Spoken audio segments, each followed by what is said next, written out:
Тараз қаласында жаңа жылдың алғашқы күнінен бастап нанның бағасы азық-түлік дүкендерінде 5 теңгеге көтерілді. Сондай қаладағы қоғамдық көліктерде жол ақысы да 15 теңгеге қымбаттады. Ал нан бағасының бұлай қымбаттауына мамандар ешқандай себеп жоқ дейді. Мәселенің мән-жайын тілшіміз зерттеп көрді.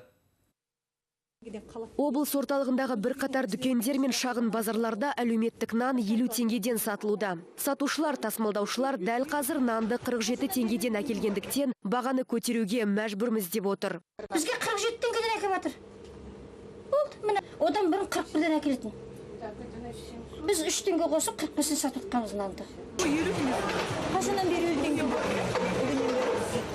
қаншадан теңге бар? Алайда бұған жауапты мекеменің мамандары нан бағасының көтерілуіне ешқандай негіз жоғын айтады. Яғни нан өнімдерін дайындайтын кәсіпкерлермен де, тасымалдаушылармен де арада ортақ келісім бар. Әзірге бидай бағасы мен наубайханалар тұтынатын қуат көздерінің тарифінде ешқандай өзгеріс бола қойған жоқ. Нанның қоры бізде жеткілікті.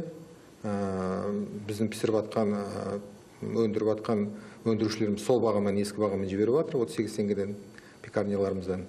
Енді ары қарай сауда орындарымен жұмыс жүргізіледі. Ал қалаішілік автобустардағы жол жүру құнын белгілеу бұған дейін де мәслихаттың сессиясында көтерілген болатын. Онда жол кірені 1-ден 70 теңгеге көтеру туралы тасымалдаушы компаниялар бастама көтергенімен, жыл соңына дейін бағаны бұрынғы қалпында қалдыру туралы шешім қабылданған еді. Биылғы жылдың қаңтар айынан бастап жолақы 15 теңгеге көтерілді. Қабылдаған кезде бензин бағасы бөлігетін. Одан кейін қанша рет өсті, мысалға да. Оны олар сұранып жазды.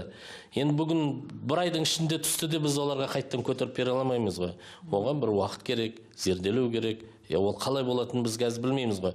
Может, 6 айдан кейін ол тағы 3 есе көтеріліп кететін шығар. Оған сіз де мен де кепіл бере алмаймын ғой. Сондықтан біз уақыт күтеміз. Сонымен қоғамдық көлікте 60 теңге ересектерге белгіленген баға. Студенттер автобустарға 55, оқушылар 30 теңге төлейді. Жұлдыз Әбдіхалықова, Дәурен Абышев, Қазақньюс, Тараздан.